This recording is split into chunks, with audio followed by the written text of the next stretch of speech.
Hashem Yechud Kutsh Abrich U'Shrinter.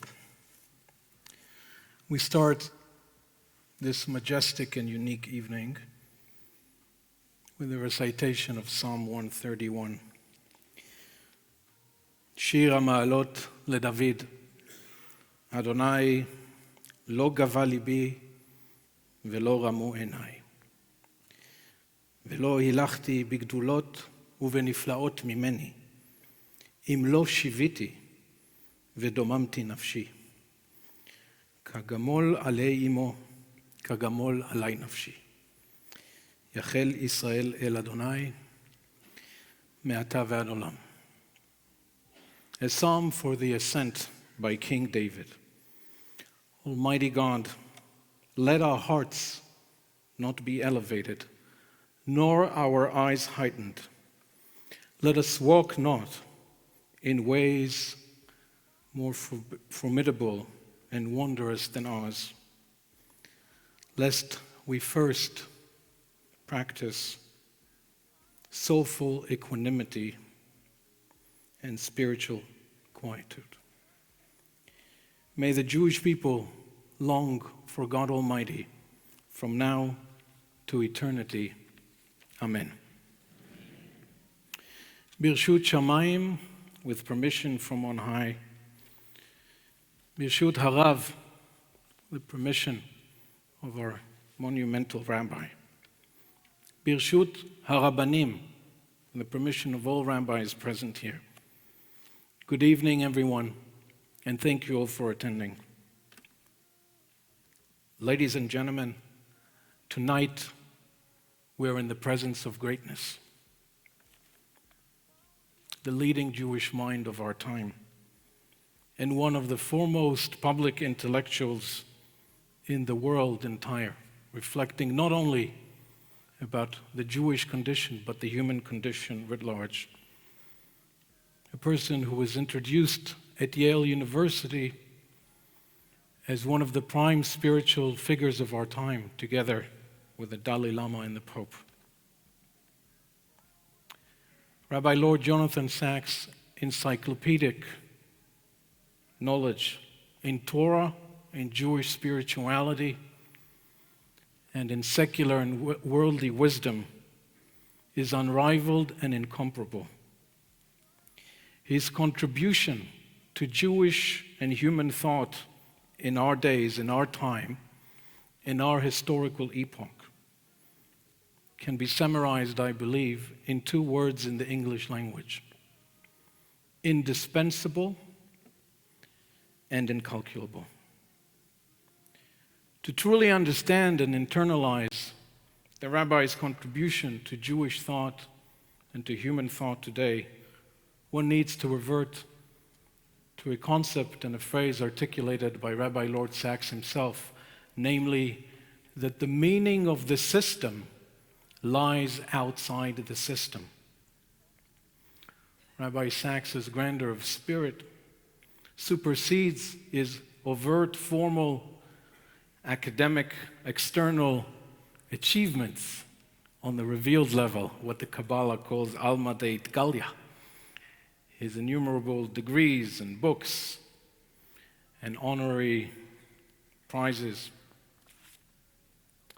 Rabbi Sacks, to quote a contemporary British academic, is transforming the epistemology of theology in our time, which means in simpler English that Rabbi Sacks is revolutionizing the way we think religion. And he's also an excelling disciple of his rabbi, the late Lubavitcher Rebbe, who gave him his life's vocation to kindle Jewish souls on fire. In the words of Rashi, Ad sheta'aleh shalhevet me'eleha, until the soul of each and every Jew, the world entire, is inflamed with godliness for perpetuity. With his majestic weekly Torah commentaries, Rabbi Lord Professor Jonathan Sacks spiritually nourishes the inner fountains of countless Jews and non-Jews alike. People speak today with great philosophical and theological longings about the late Rav Soloveitchik Zatzal and Abram Joshua Heschel. Rabbi Lord Jonathan Sacks undoubtedly is the contemporary equivalent of those masters and giants. And so, befittingly, beloved friends, I'm going to ask you all to kindly rise and recite a bracha that I would venture to postulate most of us never recited before. We will recite it first in Hebrew, and then we will explain it in English. Please reiterate with me. Baruch Ata Adonai Eloheinu Melech Haolam Shechalak Michochmato Leire'av, which means the following: Blessed are you, Hashem, King of the universe, who imparted a measure of his infinite wisdom upon those who verily revere him, upon a mere mortal flesh and blood. Ladies and gentlemen, please join me in giving an otherworldly welcome to an exemplary human being and to the spiritual and existential mentor of an entire generation of Jews and non-Jews alike, Kvod Harav Yaakov Tzvi, the Honorable Rabbi Lord Jonathan Henry Sacks Shlita.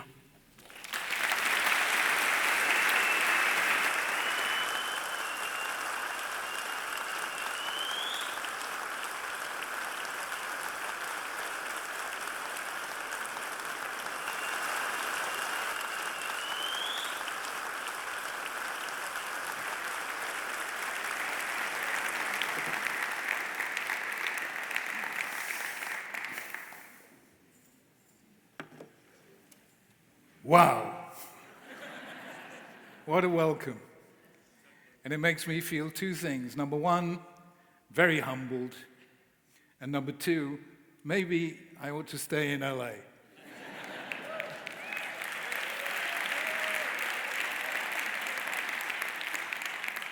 But what a joy it is to be here. I must tell you, coming from Britain, you may have noticed, I don't know whether the news reached you here in LA, that our royal family has been having a little mishpachology, a little.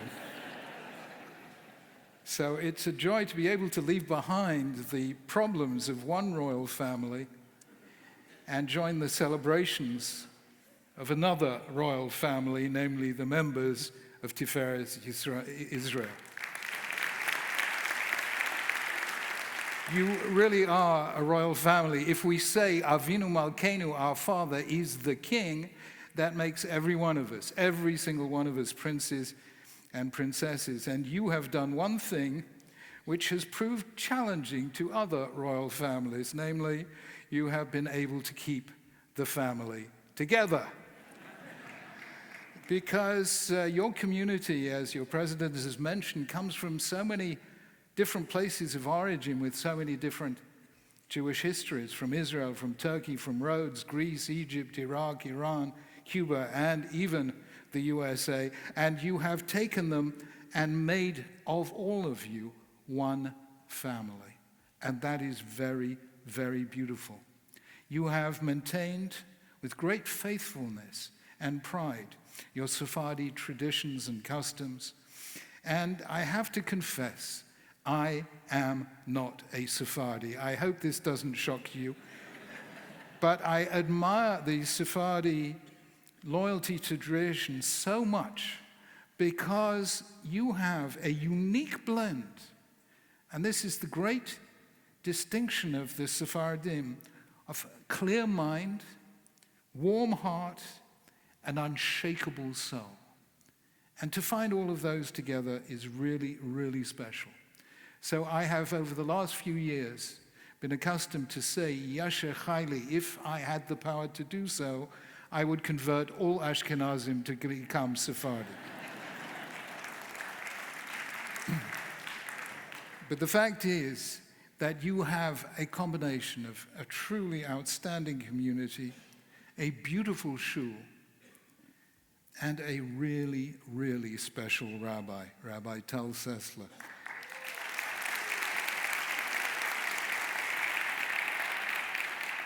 An extraordinary combination of real neshama, of real soul, and great intellect. I have to tell you, having conversed with him over the course of today, I have to tell you he knows my books much better than I do. But then when it comes to my books, I only write them, I never read them. But I bless him, Kvod Harav, and the Rabbanit, Dr.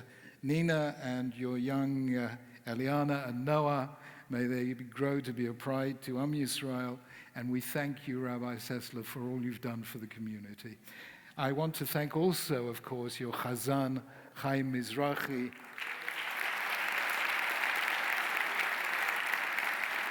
who has served this community so well and so beautifully for all these years. You as a community have a proud past, a great future, and as you celebrate this momentous centenary, we thank Hashem, She'achiyanu v'kiyamanu v'higiyanu lazman hazeh. Amen. Friends, you've asked me to speak about the challenges facing the Jewish people in the 21st century. And it's very interesting how we perceive challenges. There is one nation almost as old as we are, the Chinese, who have this. China has been around for a long time. I had the privilege when I was chief rabbi in Britain of also visiting every year the Jewish community in Hong Kong, Ohel Leah. And so I was there when Chris Patton, the British Governor General, retired. Britain had to give back Hong Kong to the Chinese. I don't think I would have done so, but, you know, Brits are Brits. And so I had the privilege always, I used to meet with the acting head of state wherever I went for the first time. I had the privilege of meeting the first Beijing-appointed governor of Hong Kong, Mr. Tung Chee-hwa. He was a lovely man, very, very philo-Semitic, very pro-Israel. And he said to me, you Jews and we Chinese have been around a long time. He said, we've been around 5,000 years, and by my reading, you've been around 6,000 years. He said, what I wanted to know was, what did you do for the first 1,000 years before you had kosher Chinese takeaways? I said, you want to know what the Jewish people did for those 1,000 years before they had kosher Chinese takeaways? They complained about the food. But if I ask what allowed China to survive for so long, its civilization for so long, it is the famous fact that the Chinese ideogram for crisis also means opportunity. If you see any crisis as also an opportunity, you have resilience. There is only one language I know that goes one better, and that is Hebrew. Because the Hebrew word for crisis is mashber. But mashber also means a birthing stool. So every crisis in Hebrew is chevlei leida. Something new is being born. So we don't only see crisis as opportunity, we see crisis as a spur to creativity, to something new. And so it was in every crisis in Jewish history. The destruction of the first temple and the Babylonian exile led to the renewal of whom Ezra and Nehemiah are the great exemplars of Torah in the life of Jews. The destruction of the second temple by the Romans led to the writing down of the incredible literature of Torah Shebal Peh, the oral law, Midrash, Mishnah, Gemara. The encounter with Christianity in the Middle Ages led to the birth of Jewish biblical commentary in reply to the way the Christians were reading the Bible. The encounter with Islam led to the birth of Jewish philosophy. That is who the Rambam was in dialogue with. The Crusades led to the Hasidei Ashkenaz. The Spanish expulsion led to the mystics in Safat, who wrote those beautiful poems that we ring, Yedid Nefesh, Lecha Dodi, the greatest tragedy of all to hit our people in 2,000 years, the Holocaust, led directly to the founding of Medinat Yisrael, the greatest affirmation of life in 2,000 years of Jewish history. We don't just survive crises, we grow and become stronger through them. And that is how it should be with all the three crises that I'm going to speak about this evening. Number one, anti-Semitism. Number two, Jewish identity and our loss of many young Jews. And number three, the fraught relationship, not here, but elsewhere in American Jewry, between some American Jews and the State of Israel. And I want to talk about those three today, and every one of them seems to me to be an opportunity, not just a crisis. Number one, anti-Semitism. This could not, sadly, be more timely. World leaders are just gathering. Monsieur Macron arrived in Jerusalem today.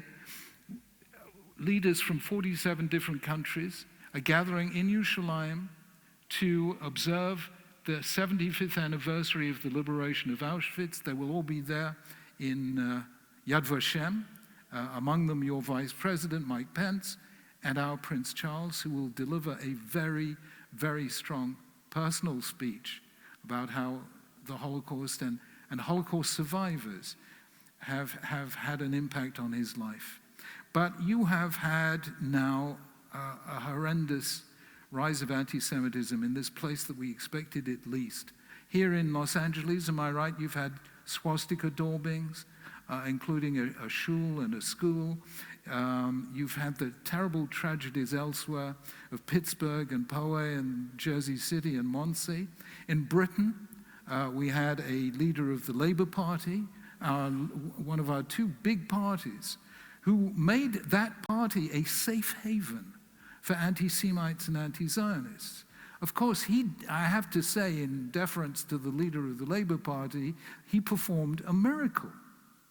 He united Jews. I have never seen our community so united. It was amazing. Orthodox, Reform, secular, they all turned up, they all spoke up. Overnight, it was a complete new face of Anglo Jewry. It brought out our Jewishness in a way nothing else had done. Until then, in Anglo Jewry, we'd been very profil namuch. We didn't want to, as the English say, upset the horses. You keep a very, very low profile. Suddenly, we as a philosopher, you have a philosopher rabbi here. You need a PhD for this joke, but a philosopher once said that the Anglo-Jewish identity was incognito ergo sum. You just don't tell anyone you're Jewish, basically. So the return of anti-Semitism to the world has happened within living memory of the Holocaust. After more than half a century of Holocaust education, more than half a century of interfaith dialogue, more than half a century of anti-racist legislation, this is shocking. It is deeply shocking. It is a stain on humanity. Why has it happened? Obviously, anti-Semitism is a very complex phenomenon, and I don't want to simplify it. But if I must, the answer is that the world is changing faster than people can bear. And the digital revolution is creating turbulence, the like of which the world hasn't seen since the invention of printing in the 15th century. And everything is suddenly changed. Now, when the world is changing, there are two possible roads you can go down. One road says, what shall we do? That is the good road. But the bad road says, who did this to us? And that is the road some people take. And when that happens, three things happen. Number one, when you say, who did this to us, you define yourself as a victim. And that's a bad place to be. Number two, you then are forced to search for a scapegoat whom you identify as the perpetrator, the victimizer. And number three, over history, the scapegoat of choice has been the Jews. Why? Because for 1,000 years, they were the most prominent non-Christian minority in a Christian Europe. And today, the State of Israel is the most obvious and prominent non-Muslim presence in a Muslim Middle East. We are the people who get singled out. Now, there is no logic to anti-Semitism. You can't deal with it logically. It's a bundle of contradictions. Jews have been hated because they were rich, and because they were poor, because they were capitalists, because they were communists, because they kept to themselves, and because they infiltrated everywhere. Voltaire hated Jews because he held that they believed in an ancient superstitious faith. Stalin hated Jews because they were rootless cosmopolitans who believed in nothing.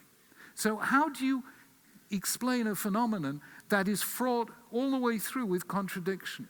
The only way I could do it, and I did this some 20 years ago, is to compare it to a virus. It's a virus. That's what it is. It affects people sometimes without understanding what is happening to them.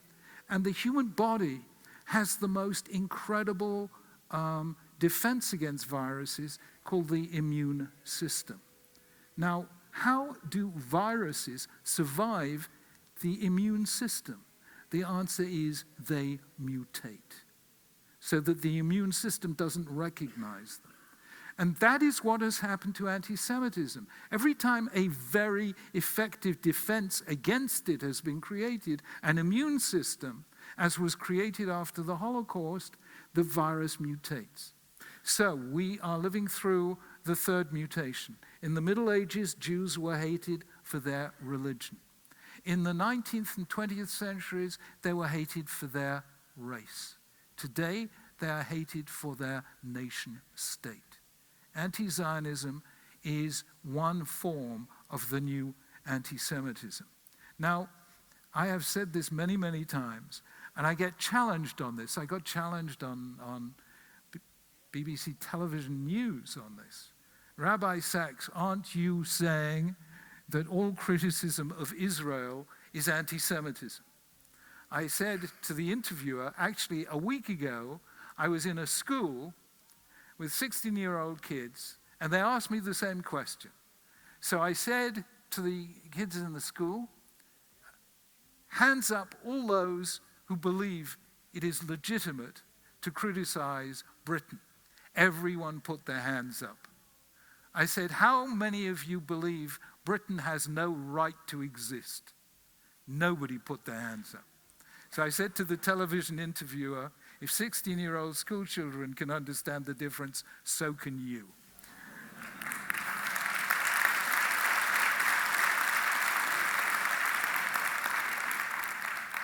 So anti-Semitism has returned. I realized this in 2001. I grew up with non-Jewish friends, went to a non-Jewish university, spent my life among non-Jews, and I never once experienced anti-Semitism, not a single time.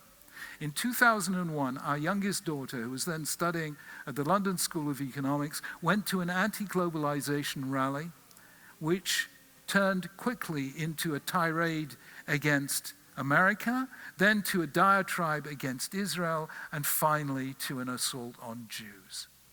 She came back that night with tears in her eyes and said, "Dad, they hate us." Now, our children, she is one of the strongest people I know. And to see her, 21 years old, with tears in her eyes, I thought, this I did not expect to see in the 21st century. Now, it is important for us to realize that this is not Germany or Europe in the 1930s. It really isn't. We have to make a clear distinction. In July 1938, representatives of 32 countries gathered in the French spa town of Evian, knowing that something horrendous was going to happen to the Jews. Hitler had already used the word Vernichtung, extermination. And so they knew what was happening. Those 32 nations, every single one of them, decided not to open its doors to Jews. And at that point in history, Jews knew there was not 1 square foot on earth that they could call home in the sense given by the poet Robert Frost when he said, home is the place where when you have to go there, they have to let you in. Jews had no home. Today, Baruch Hashem, we have a home. We have the state of Israel, which is a home to every single one of us. And incidentally, that is why we must support the state of Israel against all its enemies.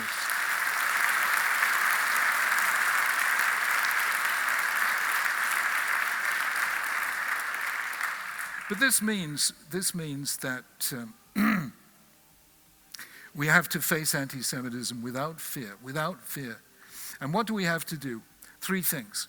Number 1, this occurred to me in 2003 when we organized, as a conference of European rabbis, for Romano Prodi, the then head of the European Union, to convene a conference on anti-Semitism in the EU headquarters in Brussels. There were 1,000 people in the chamber. And as I looked around, to my horror, I saw that around 950 of them were Jews. And I thought, this is not going to cure anti-Semitism. And I got up, and these are the words with which I began my speech. Jews cannot fight anti-Semitism alone. The victim cannot cure the crime. The hated cannot cure the hate. I fight for the right of Christians everywhere in the world to live their faith without fear. But I need you Christians to fight for the right of Jews to live without fear.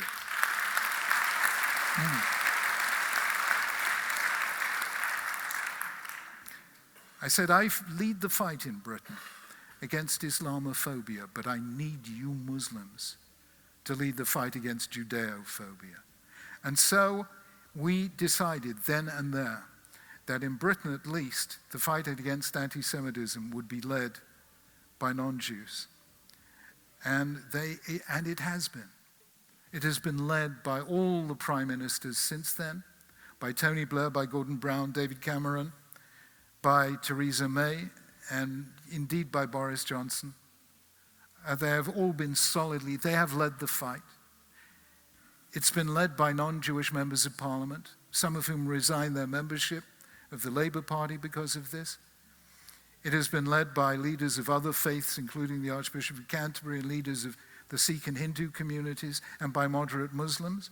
It has been led by John le Carre, J.K. Rowling, and other iconic figures like that in the world of arts and literature. And I want to tell you something. You may not have read about this, but as our community was really fraught by this recent election and thinking that there's a possibility that an anti-Semite, or at least a close friend of anti-Semites, might win the election. And our community was, I've never seen it so anxious.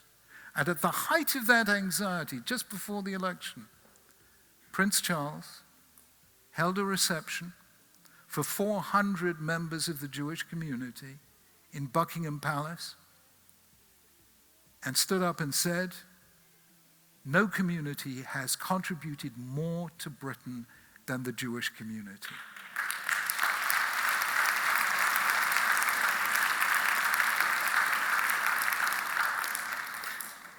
Here, your president has taken a clear and strong stand against anti-Semitism.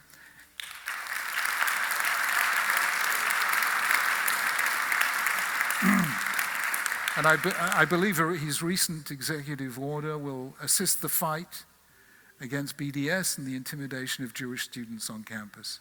It is very, very important that non-Jews lead. It's important that we remember we have enemies, yes, but we also have friends, good and special friends, and we should take the time to make more because they could not be more important to us. So that's number one. Number two is security. I can see you really had it here tonight. This is most impressive. Thank you for that.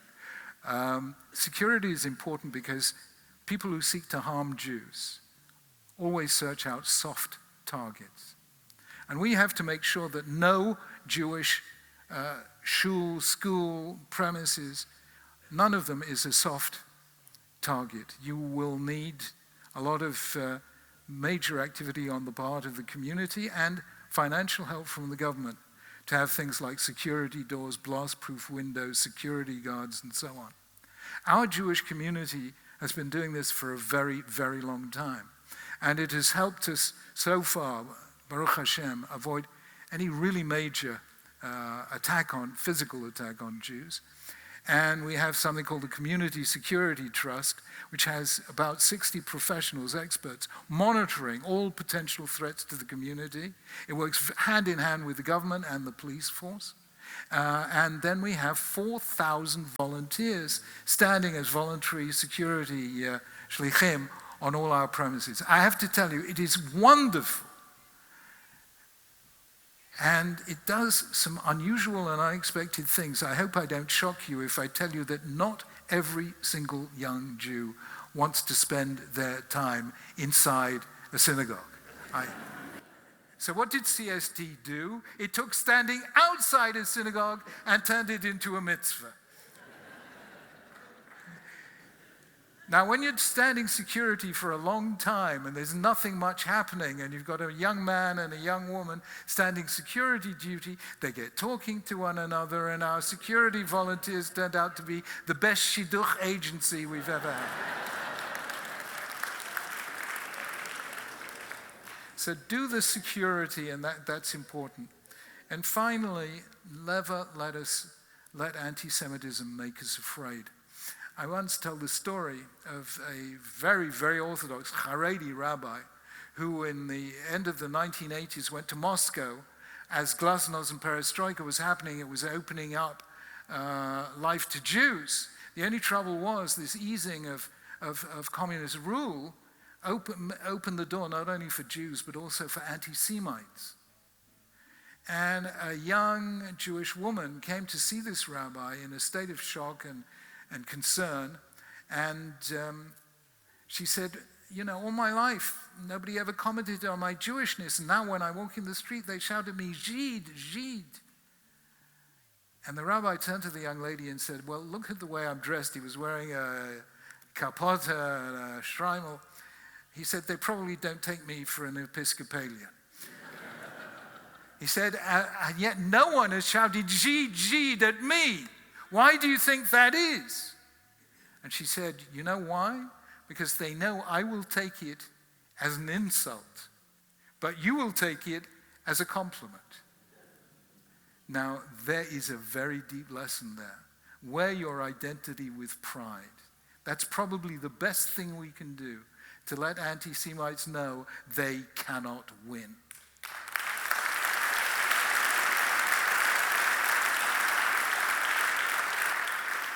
So just remember, every civilization that ever sought to destroy Jews, whether it was Egypt or Assyria or Babylon or Greece or Rome or the medieval empires of Christianity or Islam, all the way to the Third Reich and the Soviet Union, every one of those superpowers that bestrode the narrow world as a colossus has been consigned to history, and we, this tiny, vulnerable people, can still stand and sing, Am Yisrael Chai.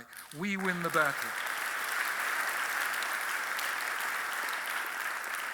Now look, number two, that is anti-Semitism. Number two, disaffiliation. We know, and the Sephardim here are exceptional in not facing this challenge quite as much as the Ashkenazim are, but there is a major challenge to Jewish identity here in the diaspora. Today in America, when young Jews are asked, what religion are you? 30% say none.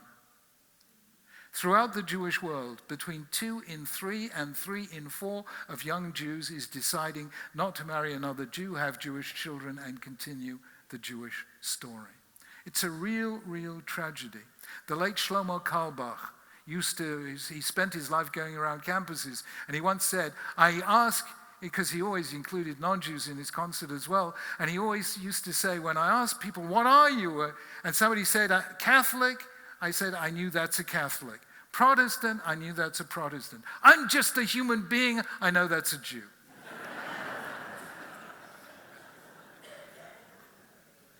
And it really is a tragedy. And how do we approach this? Number one, just to remember the story of our people. My late great-grandfather, Alav Shalom, was a historian who, among other things, traced the family history.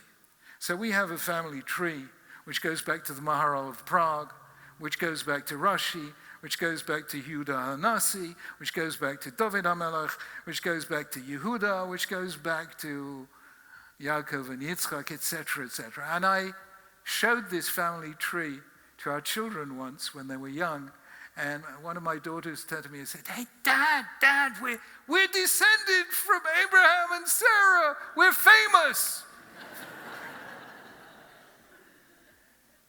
And I had to tell her every single Jew has a family tree like that. We're all royalty. Do we really want a story that's lasted for 4,000 years to end with us? How can we do such a thing?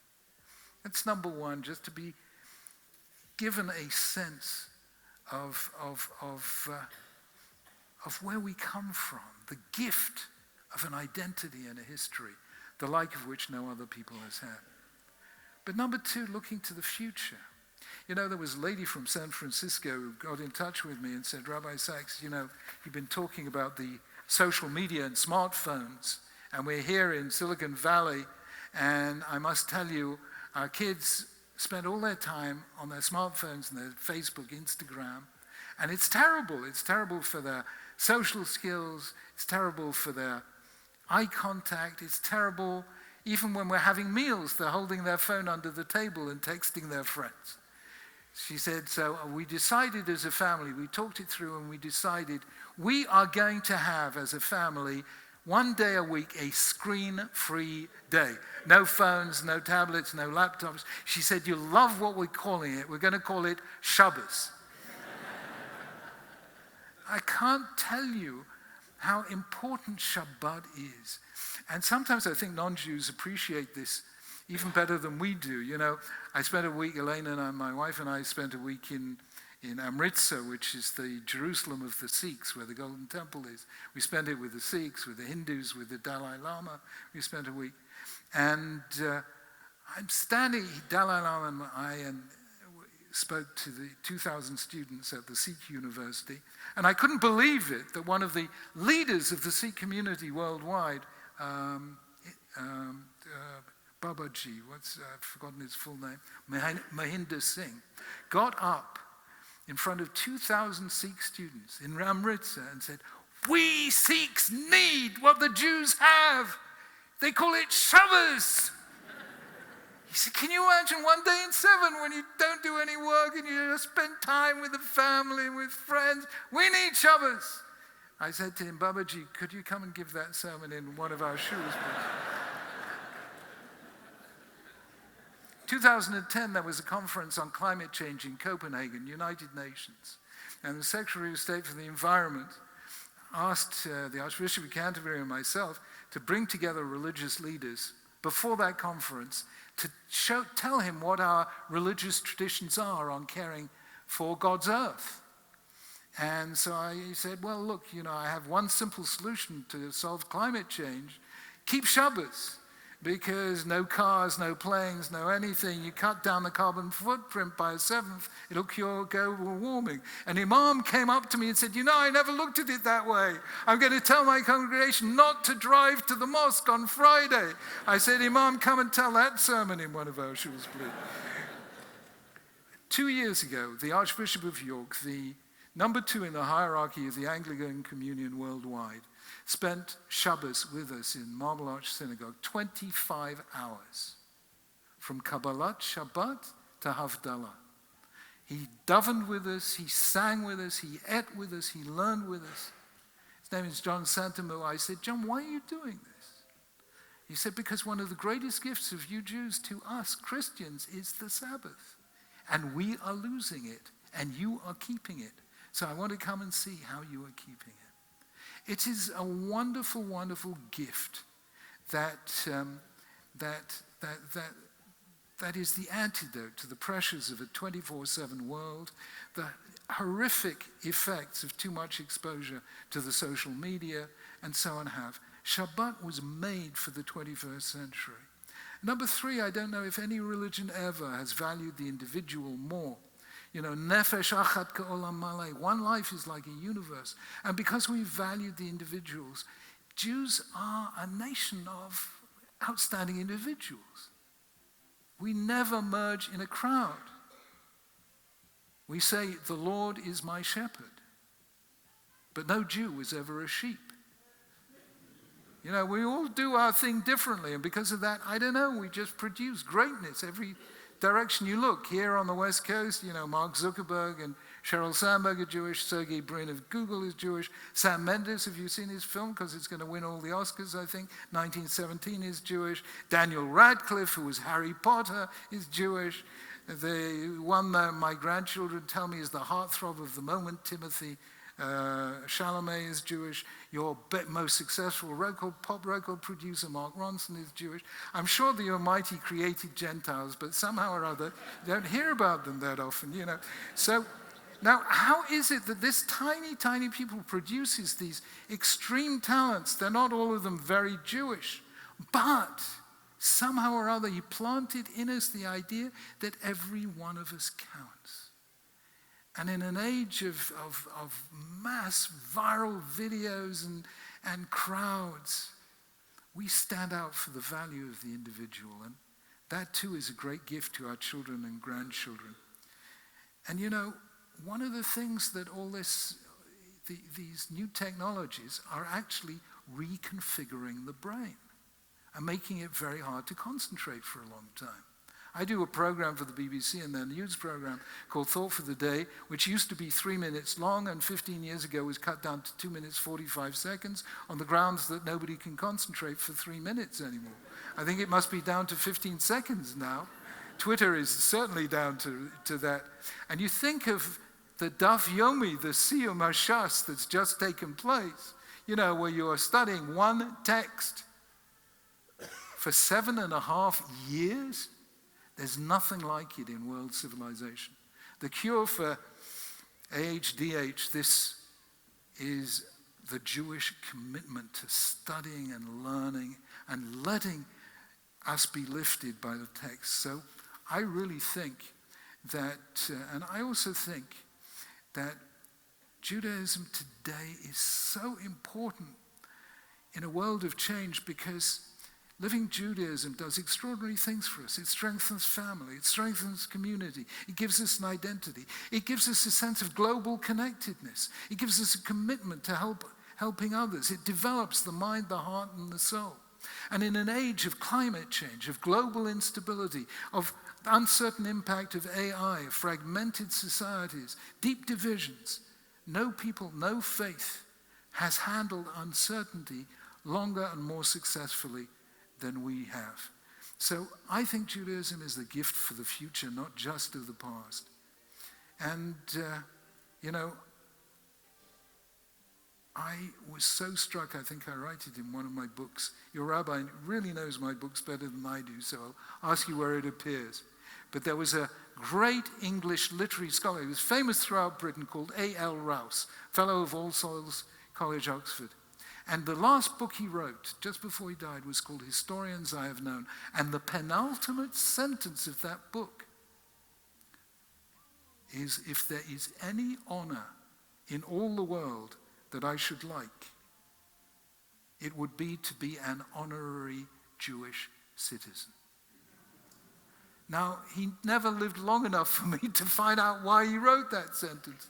But that was the last but one sentence he wrote in his life. And I find that very moving. So we have to communicate this to our kids because they are if they leave our faith, they will not find something better outside.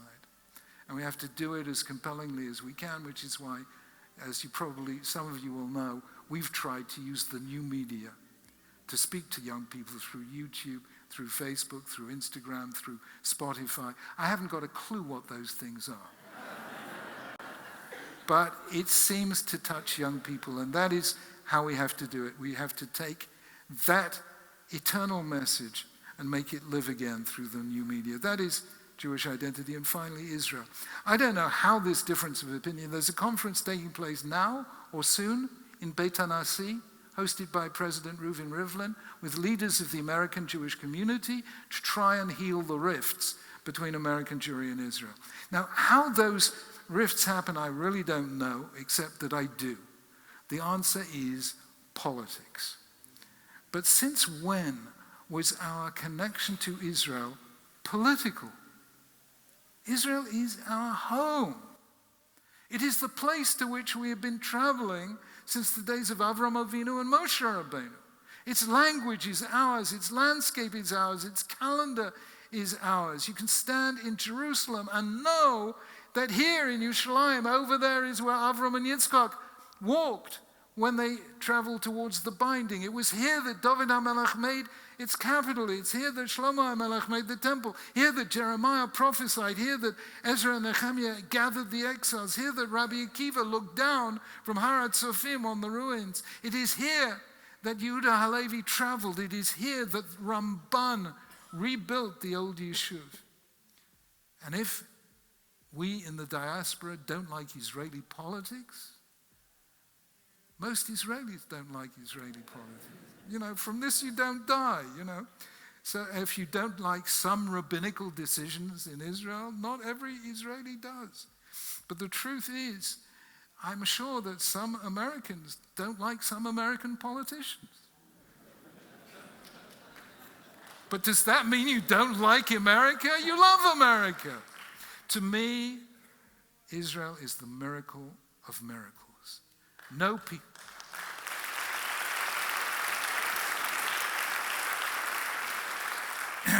No people has ever survived a 2,000-year exile and returned and rebuilt its land. No people has ever taken a language that for 2,000 years had not been the language of everyday speech and made it speak again. No people has ever survived a tragedy like the Holocaust and defiantly said, Lo amut ki echya, I will not die, but I will live and I will testify to the living God. No people has ever been scattered across the globe and then been ingathered and reunited, exactly as Moshe Rabbeinu foresaw. If you are scattered to the very ends of earth and heaven, from there, says God, I will gather you and bring you back. Israel is a miracle of biblical proportions. And even if it doesn't make you believe in God, at least let it make you believe in the people of God. If Moses Hess, if Moses Montefiore, if Theodor Herzl could see Israel today, they would not believe it. It is an amazing, amazing country. Sorry.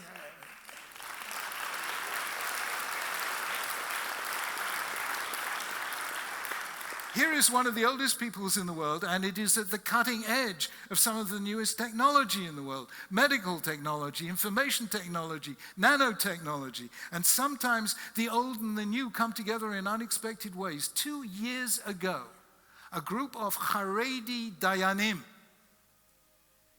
asked, could they come and see me? I mean, fine, I didn't know what they wanted from me. So they come and see me with their kapotas and their gartelach. And I'm thinking, what are they going to talk about? And you wouldn't believe this. They told me they are writing the ethics code for autonomous self-driving vehicles.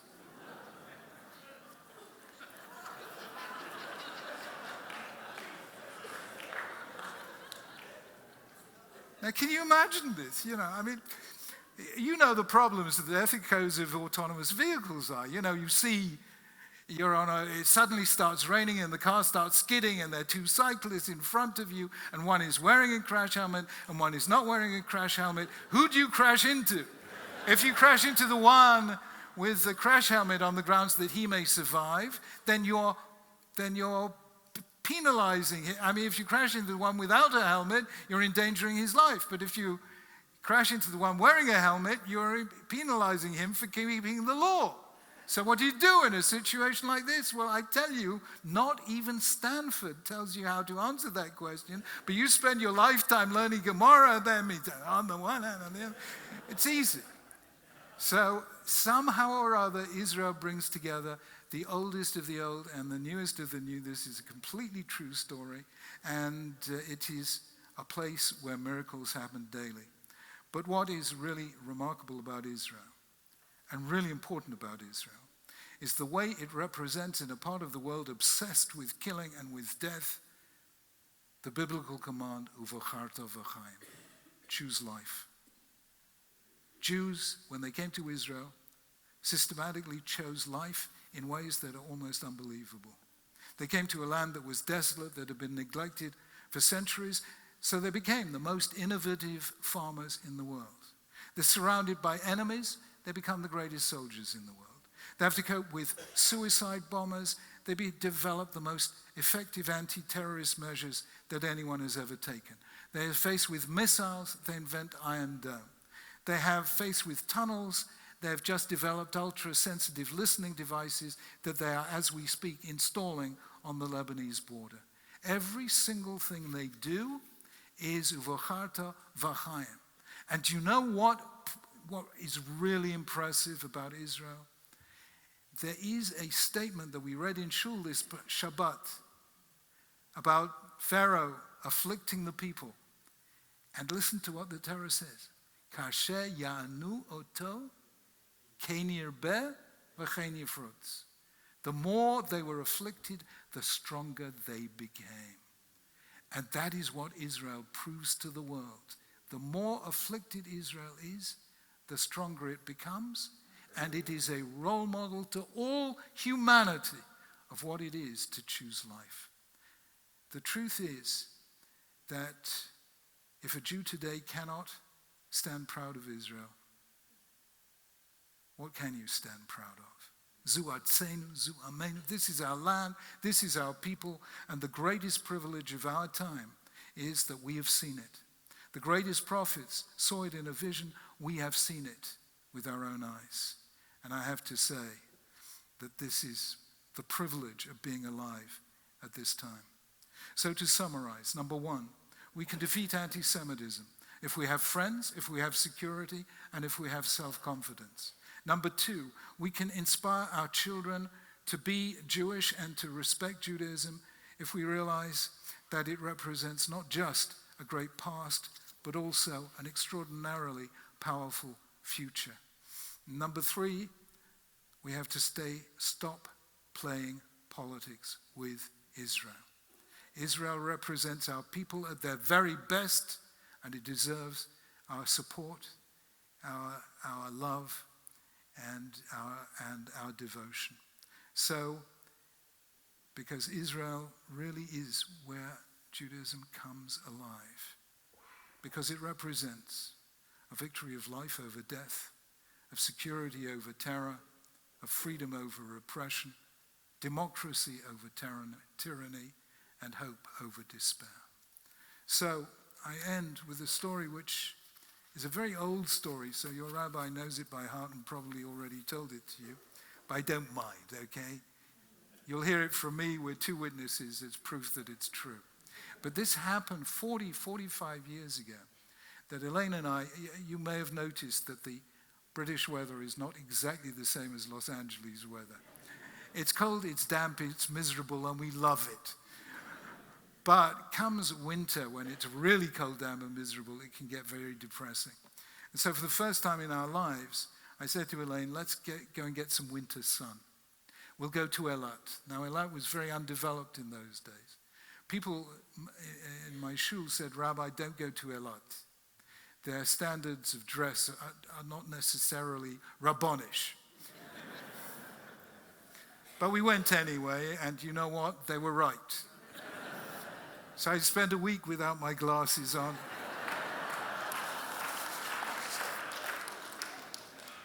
Bumping into trees and lampposts and things. And I said to Elaine, what can we do that's vaguely rabbonish, And finally we came across these glass-bottom boats that you go on and you see all the lovely fish. I don't know if they're there anymore. This was a very long time ago, way before Eilat was built up as it is now. And we went on the boat, and we were the only people on the boat. And we were talking to each other, and the captain heard us speaking English and came up very excitedly and said, Ateme Anglia. And we said, yeah. Why do you ask? He said, well, I was just on holiday in England. And so I said, did you like it? He said, wonderful. The buildings, so old. The grass, so green. The people, so polite. And then he looked around him, and the lot was then, just barren, brown desert and hills. And he looked at this barren landscape and opened his arms wide, and he said, Aval zeh shelanu. But this is ours.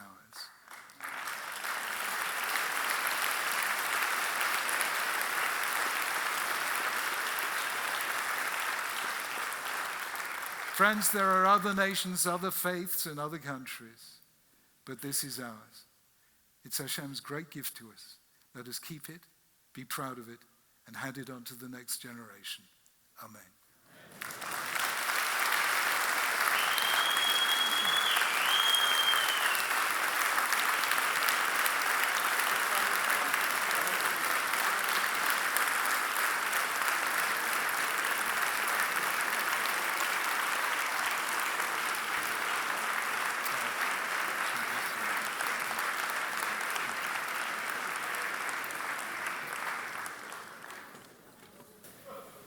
Rabbi, thank you for giving us a fortifying dosage of Ahavat Yisrael, which reminds me, if I may share with everybody here, when I was in my teens, I was one of those teenagers who were sent to witness the camps where a third of our people perished. I was telling the community a couple of Shabbat ago, Rabbi, how one can walk into Maidanek and still see the remnants of the Cyclone B, the blue color on the wall. There's children's shoes within grasp, within reach, and a pile of human ash, hundreds of thousands of our people. And I was at the synagogue where my late grandfather was spending 1 year of his life in Krakow, and there was a survivor there, and I told him, I'm looking for this street, Ditlovska, maybe number 17, where my grandfather was from 38 to 39. He was deported with Heschel on October 26, 1938. That saved his life, and Heschel's life as well. And this survivor grabbed me by my palm. I'll never forget this, as long as I live. And he said to me in Hebrew, Hachi chashuv ze ahavat Yisrael. The most important thing in the world is the Baal HaTanya, the first Chabad Rebbe, whose Anyo, as we say here, whose Yortzeit was earlier today, Ahavat Yisrael, the unconditional love of every Jew. And Rabbi, you infused us with this love tremendously. Thank you.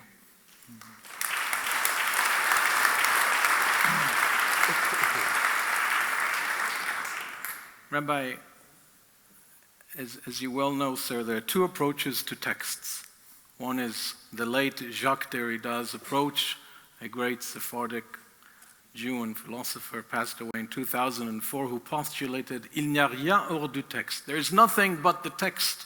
When you read a book, the book stands solitary and supreme. And then there are those who say, really, that to understand a book, you must know the soul which authored this book. And so we'd like to begin, Rabbi, with sharing with everyone here your familial and soulful origins. You're one of 4 boys. And we won't tell the audience how old are you, but you were born 2 months and 6 days before the state of Israel came into being. Your father came to Britain as a Polish refugee at the age of 6 and had to leave school at the tender age of 14. Your mother, Rabbi, had to leave school at the age of 16.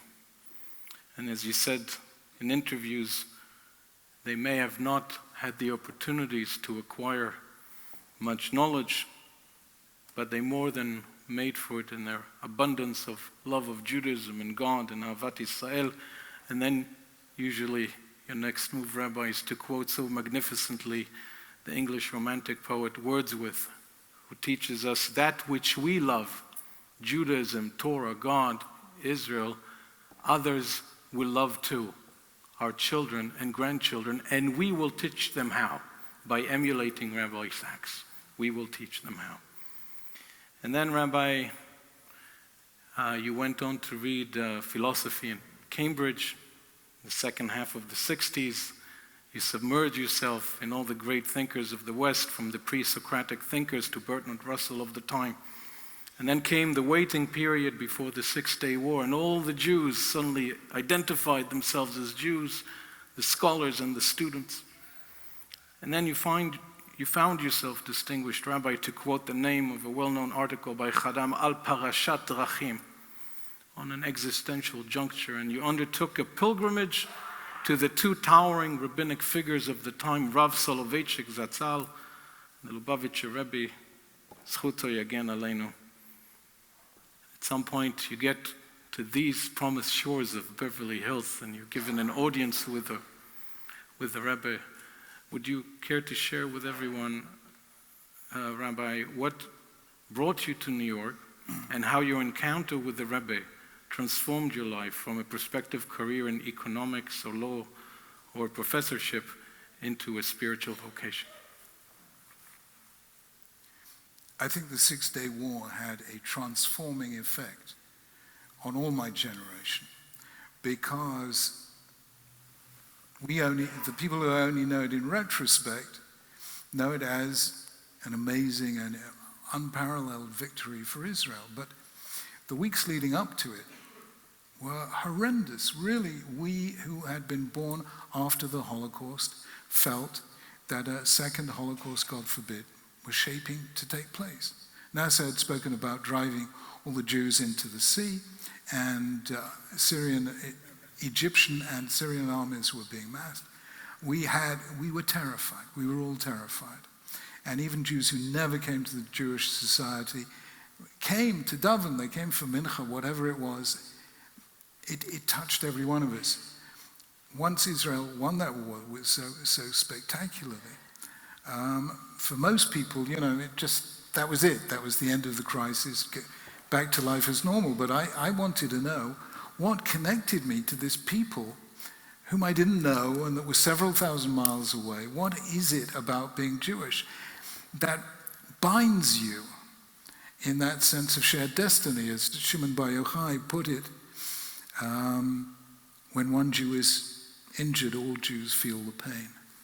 So in 1968, I decided to come to America because America had the best rabbis who could speak English. Full stop, they had the best rabbis, full stop. In 1966, Commentary magazine, it was in the height of all that, inverted commas, death of God theology, had published an issue called The Condition of Jewish Belief, where they'd asked all the great rabbis in America 5 questions. And so I'd seen this, and I took a copy of this magazine and went off, as Simon and Garfunkel used to sing, to look for America. So wherever I went, I looked for rabbis. And of course, I started off in New York, but I landed up here in Los Angeles because my late aunt, Evelyn Goldstein, who used to help run the shop in Beth Jacobs Shul, who lived in Beverly Hills, was here. And I happened to be asking somebody, I said, I'm searching for A.J. Heschel. I've been looking everywhere for him. And somebody said, oh, don't you realize he's here? Yeah, it's a summer home. Did you know he had a summer home here in Los Angeles? So I went to see him in Los Angeles. He had this shock of white hair, exactly like Einstein. We sat for 2 hours, fascinating conversation. And I had popped into 770 in Eastern Parkway, the home of the Lubavitcher Rebbe, as a 20-year-old student, completely anonymous. Nobody, even I didn't know who I was, I was that anonymous. And I said, I'd like to see the Lubavitcher Rebbe, please. And they all fell about laughing. They said, do you know how many thousands of people are waiting to see the Lubavitcher Rebbe, come back a year's time, 10 years' time. So I said, look, I'm traveling around America. I was hitchhiking around America. No, I was going on a Greyhound bus. And I said, I don't know where I'll be, when I'll be, but here's my aunt's phone number. And so one Sunday evening, the phone went, and it was somebody from 770 saying, the Rabbi will see you on Thursday night. I had no money at all, so the only way I could get to New York was non-stop journey on a Greyhound bus from Los Angeles to New York. I do not necessarily recommend this to everyone. I saw the Rabbi, and he did this extraordinary thing. I'd been going around speaking to all the rabbis. I met Rabbi Norman Lamb, I met the late Rabbi Aaron Lichtenstein, I met lots and lots of people. And I asked them all the kind of questions that philosophy undergraduates ask, And they all answered the questions. The Lubavitcher Rebbe rattled through the questions, in 5 minutes, very, very quick answers. And then he did what nobody else did. He did a role reversal. He started asking me questions. And he was asking me, how many Jewish students in Cambridge? I said, about 1,000.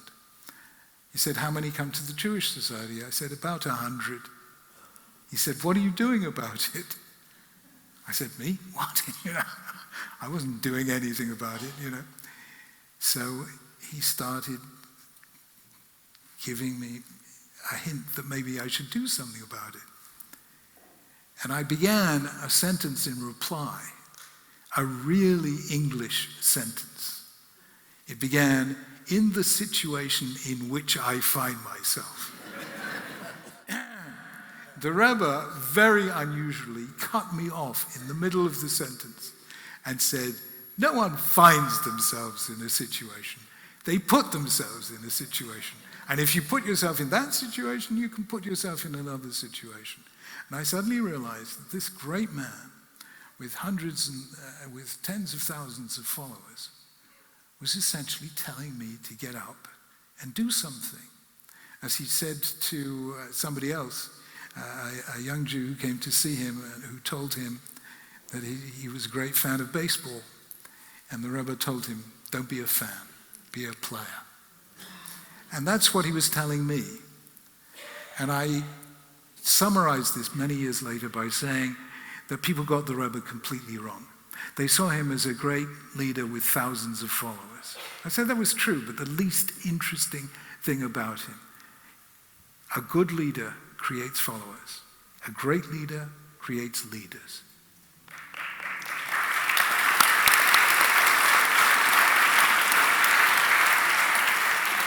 And so he challenged me to lead, He really challenged me to lead. So I came back, became chairman of the Jewish Society in Cambridge, became the first Hillel counselor in Cambridge, and eventually took up studying and so on.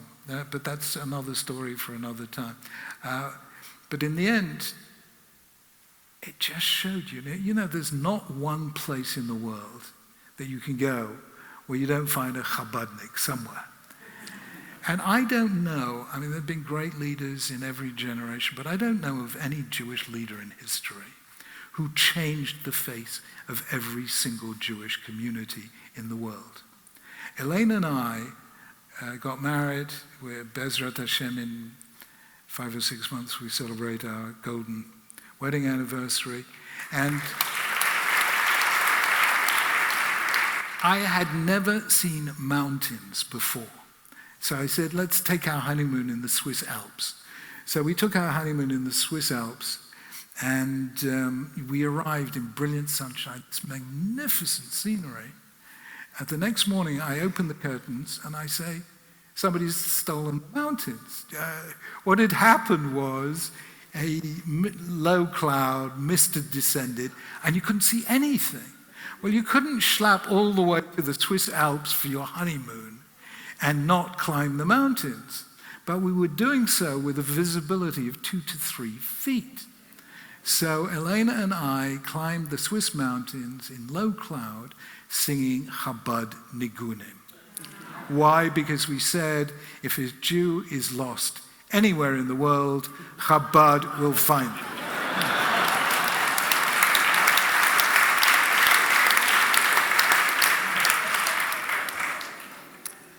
Thank you, Rabbi.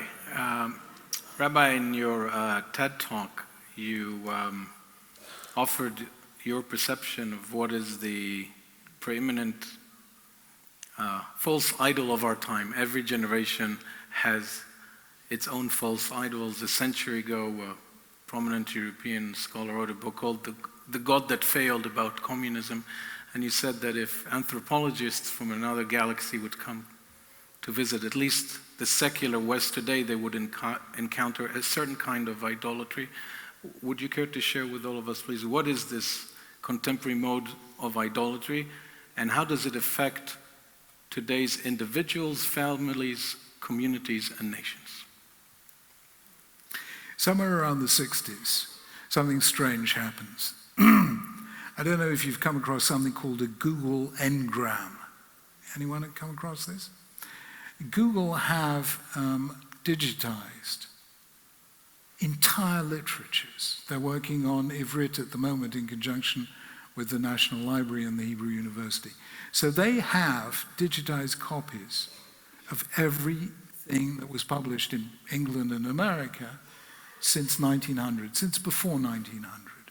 So you can do word searches and discover exactly when a word is used for the first time, although you can do that with the Oxford English Dictionary, but you can map on a graph the incidence of a given word. Now, the incidence of the word we is pretty static across time.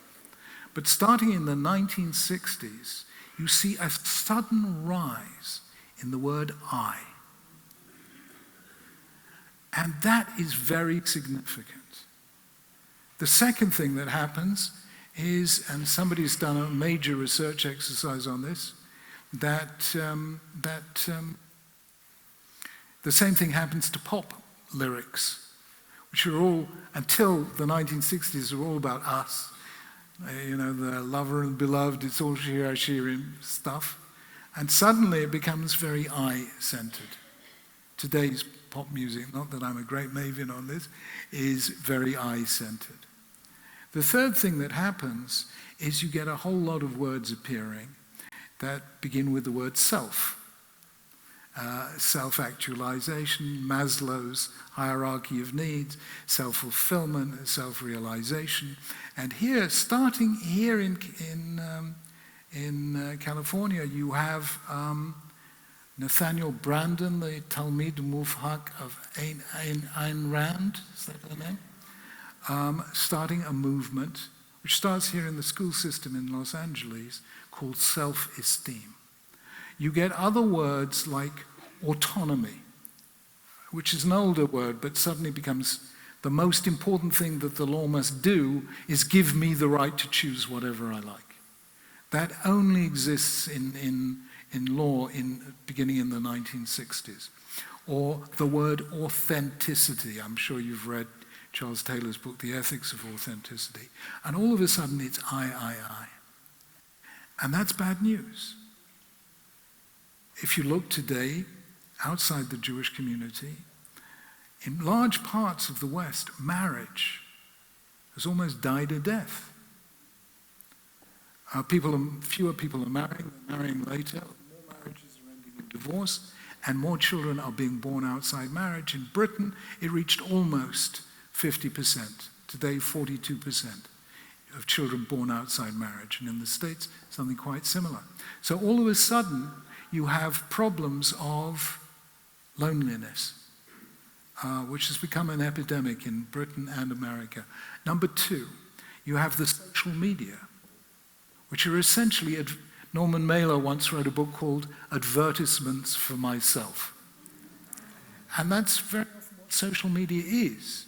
And we know from Jean Twenge of the University of California, San Diego, who published the definitive work on this last year, iGen, that any kid who spends more than 2 hours a day on social media becomes seriously depressed.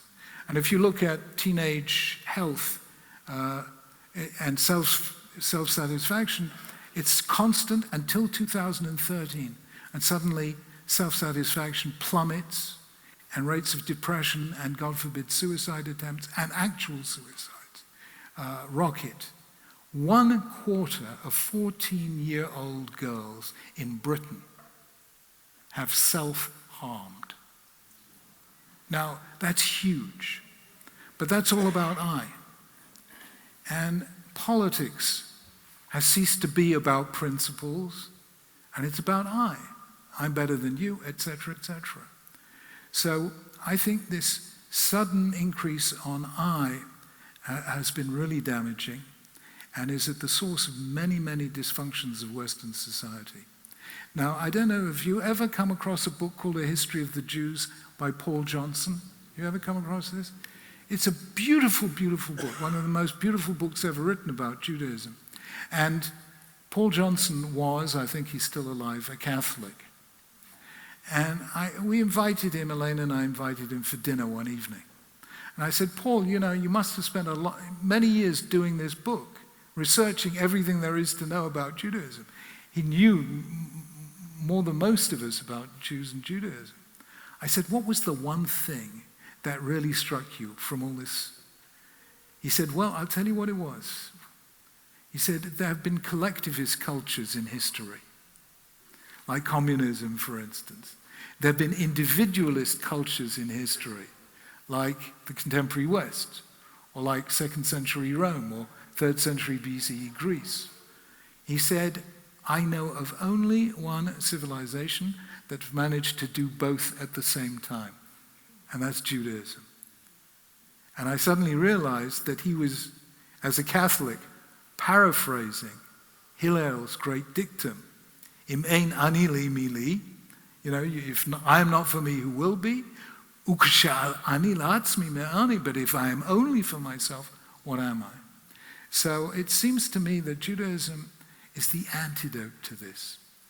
And I feel that it's one of the most important messages that we have to deliver right now. There is a company called Google. There is a company called DeepMind. DeepMind was and is the world's leading AI, artificial intelligence company. It was founded in Britain by 2 Brits, and it was acquired for a lot of dollars by Google some years ago with the proviso that the head office stays in London. One of the 2 founders of AI, of DeepMind, is a lapsed Muslim called Mustafa Suleiman, whom I interviewed for my BBC series on morality. Mustafa grew up in a frum Muslim family and became an atheist at the age of 13. After the interview, 2 days after the interview, he sent me an email saying, Rabbi Sachs, one day could you please take me to shul? I thought for a Muslim atheist to want to come to synagogue was quite something. So he came to shul, not that he wants to be Jewish or religious. And I said, Mustafa, how did you enjoy it? He said, I loved your sense of community. And that's what that's what a shul is. That's what a kehillah is. The we is the antidote to an overemphasis on I. Yeah? Thank you, Rabbi.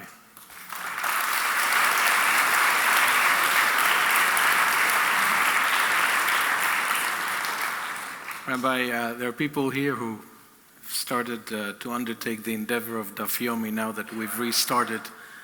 And there's a beautiful Aggadic portion in the opening tractate of Brachot when one of the Talmudic rabbis comes back from the beyond, if you like, and they ask him, what have you seen?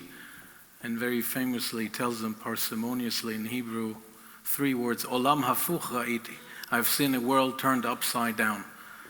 Many might argue that today the relationship between parents and children, compared to other previous generations, the approach has been turned upside down. And Rabbi, you have defined the art and science and imperative of parenting as leadership by example. Would you care to empower us with some knowledge about how to do Jewish parenting and human parenting in a Jewish way with all the challenges that we have in the world today, technological and others? Look, I cannot claim to have been a great parent. My wife, Elena, is a better parent than I am, and I'm going to tell you that my children are better parents than I was. But I think there was one thing that defined my approach to parenthood, because it is what I experienced as a child. You've mentioned, and you know the story, but I'm going to tell it anyway. My father, alav hashalom, really didn't have opportunities. His family was poor. He had to join my late grandfather in the family business, which was selling schmatters, offcuts of cloth in what in New York would be called the Lower East Side, in Britain, the Commercial Road. It was a thankless task and a profitless task. And I was very conscious. He never complained, but I was very conscious. You know, he was a man who should have had an education. He had a good mind, wonderful taste. And he was all his life aware that he never had that education. And he would take me to shul. I remember when I was 4 or 5 coming back from shul and asking him, "Dad, why did we do that? What's that mean?" And I always remember his answer. His answer was, "Jonathan, I did not have a Jewish education, so I can't answer your questions. But one day you will have the education I didn't have, and you will teach me the answers to those questions." And if anyone asks me, how come Mr. Sachs had a son who became chief rabbi, that is the answer.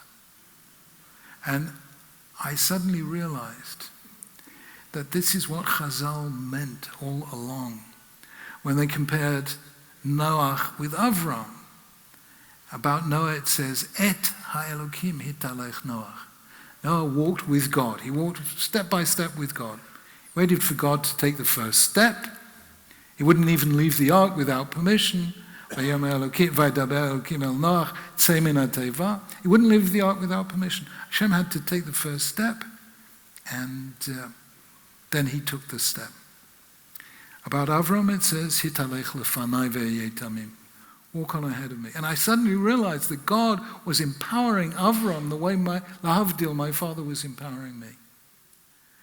So I always made space, as my parents made space for us, their 4 boys, for our kids to go further. Now, it was a lot easier for my parents, you know, when you left school at 14 or 16, you can say to kids, go on ahead. You know, it was, since all my brothers and I went to Cambridge University and did quite well, you know, what space had we left our children? But they always knew that we wanted them to go on ahead. And they really have. They really have. So I always feel that that's quite difficult for parents. Parents want to be controlling. And I just think that sometimes that generates rebellion. Sometimes it just generates indifference. That's what Dad wants, so I won't want it. I want to be different. And sometimes it just generates conformism, you know, of a rather dull kind. So I always tell parents that my feeling as a parent was never to be controlling, but always to say to our kids, you go on ahead. And I have to tell you, there's an extraordinary thing. I don't know whether this resonates with you. When I became chief rabbi, there were 25% of kids going to Jewish day schools. When I left, 70% of kids went to Jewish day schools.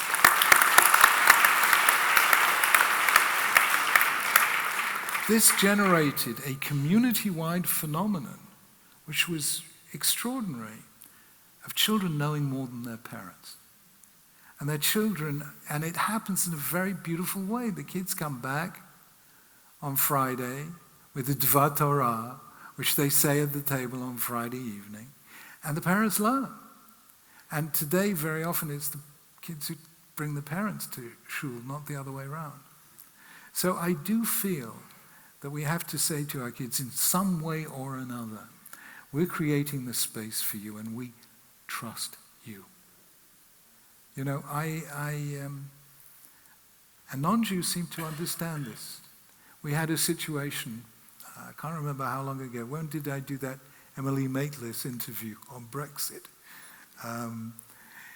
We have a news program on the BBC called Newsnight, and the news presenter was so confused and troubled by the mess that was Brexit. You know, we 3 years debating and debating. And she said, we've got to bring some sanity into this. For some crazy reason, she said, Rabbi Sachs, would you come on the program? I know about Brexit, forgive me. But I went on the program, and it was a great 10-minute interview. And she said, what happens if you're convinced that the electorate got it wrong?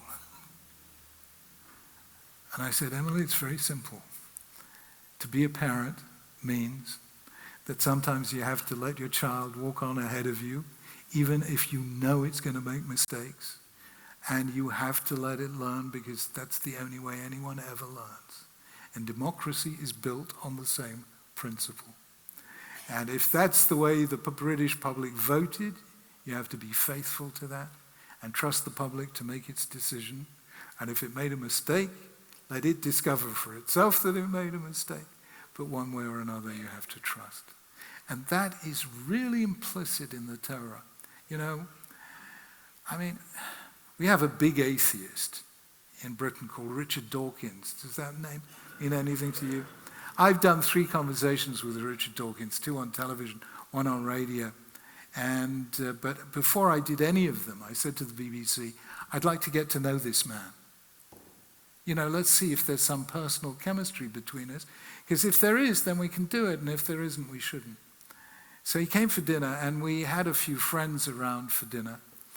And I don't think he'd ever met such highly intelligent people who were so deeply religious. And he was very taken by this. And he was trying to work out how come Jews are 1/5 of 1% of the population, yet they've won more than 20% of Nobel Prizes. And I said, Richard, it's very simple. For us, the first duty of a Jewish parent is to teach a child to ask questions.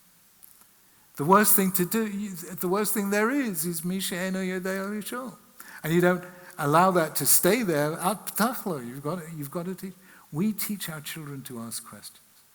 And I cannot tell you what an impact that made on him. Because he assumes that being religious means, you know, forbidding questions. You should have an unquestioning faith. So the most important thing a parent has to do is to trust their child. And then the second most important thing is marry somebody who's a much better parent than you are, and then it all works. Rabbi, you've been exceedingly generous with us. And as we move to conclusion, I want to please ask you if you care to share one final vignette with us. It's one of the most exquisite anecdotes I've ever heard you recount. And the reason I'm asking you if you care to share it with all of us here is because I think it's symptomatic of what the world expects from us, the Jewish people, at our finest. Would you be so kind as to share with us your journey in very tragic circumstances to Israel after the Rabin assassination? You traveled with 2 great British leaders. And what surmised in the plane? What did they learn from you? And what did that teach you about what the world wants to see in us and cherishes in us and respects in us?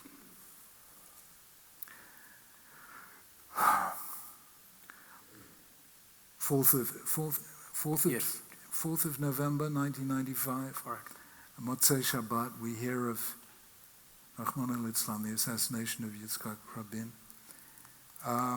The next day I had a day full of appointments, inducting new rabbis in the provinces. But John Major, who was then the Prime Minister, invited me to join him on the plane as part of the official British delegation. He went out with Tony Blair and with Paddy Ashdown, the head of the third party. After the funeral, he had to go on to Australia, and Prince Charles had been there. So Prince Charles gave a lift to myself and Tony Blair and Paddy Ashdown, so we flew back in the Royal Plane. And the Royal Plane's very nice, but it goes exceedingly slowly. It's like a very ancient Rolls-Royce with wings kind of thing. So a commercial flight from London to Ben Gurion Airport is 4.5 hours. But if you go on the Queen's flight, it's over 8 hours. And it has to stop halfway for breath and refueling in Brindisi. So, and I was due to be sitting next to, and there's just this little two compartments, one with 6 seats and one with 20 seats for the press and the et cetera, et cetera. So we're sitting 2 facing 2 and 1 facing 1. And I was supposed to be sitting next to Tony Blair, but there was a general election in the offing, and I thought he might have to form a coalition with the third party. So I said, have you ever sat and had a conversation with Paddy Ashdown? He said, no. So I said, you sit next to Paddy and I'll sit and I'll read a book. So here's Prince Charles here, and nobody opposite him. That would be Lèse Majesté. You get sent to the Tower of London for that. And there's Tony Blair sitting with Paddy Ashdown. And I'm reading the only book I have, which was Mikraot Gedolot, with, Chumash, with all the commentaries. And he is looking at this. And he's never seen a book like this. There is no book in English like a Mikraot Gedolot. Even Shakespeare, Midalam Aforshim, it doesn't look like that, with here's Rashi and here's Rashbam and here's Ibn Ezra, here's Ramban. And he was absolutely fascinated. And he said, Jonathan, can you explain this? So I explained to him exactly what is the text, what is the Rashi, who is Rashbam, and who's Ibn Ezra, and so on and so forth. And he's enthralled by this. And we don't realize that nobody quite has that approach to textuality that we have, this conversation, this commentaries on the commentaries and so on. And then he said, Jonathan, will you teach us some? So I say, okay, well. So I give an hour's shiur on Parshat HaShavua to Tony Blair. Prince Charles, just across the aisle, is hearing this, and he comes across and listens in.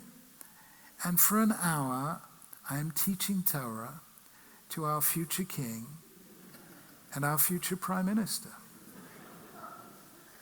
And they were the start of 2 very, very special and deep friendships. And I said to myself, Ribbonei Shalom, Rabbi Akiva had a verse, B'chol nafshecha. He used to say, all my days I wondered, when will I have the chance to fulfill this verse? I said to myself, I have had a chance to fulfill the verse from Psalm 119.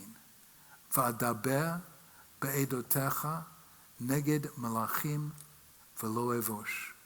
I will speak of your statutes before kings and not be ashamed.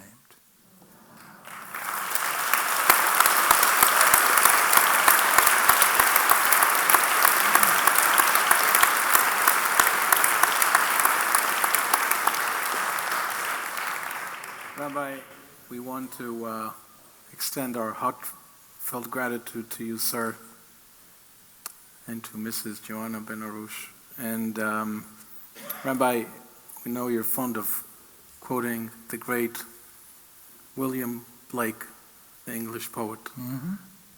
So, in his words that you've used yourself, thank you for this gift of tonight, of giving us the opportunity through your words and sagacity to hold infinity in the palm of our hands and eternity in an hour. Rabbi, you have received countless dozens of honorary awards and degrees, and we want to please offer you on behalf of Sephardic Temple Tiferet Israel and the greater Los Angeles Jewish community a small and minute token of appreciation that we have authored for you. And Birshut Harav, with your permission, I will share it with everyone else what it says here. It has our logo and our centennial 1920 to 2020. And it says the following: whereas Rabbi Lord Jonathan Sacks is the supreme representative of the Jewish voice in the conversation of humankind, whereas Rabbi Lord Jonathan Sacks articulates a unique vision of religious humanism for humanity in our time, whereas Rabbi Lord Jonathan Sacks honored the Sephardic Temple Tifereth Israel and the greater Los Angeles Jewish community with a centennial lecture on January 21st, 2020, corresponding to the Hebrew date of the 25th of Tevet, 5780, we, all of us present here, would kindly like to express our heartfelt gratitude and admiration to you, Rabbi, and wish you success in all your worthy and sacred endeavors. And it concludes with the concluding verse of Psalm 91, Orech yamim asbe'eu ve'areu bishuati. May Hashem satiate you with a long and healthy life, and may you continue to behold in His salvation. Amen. That's lovely. Thank you so much. That's beautiful. Sorry, one second. Here we go.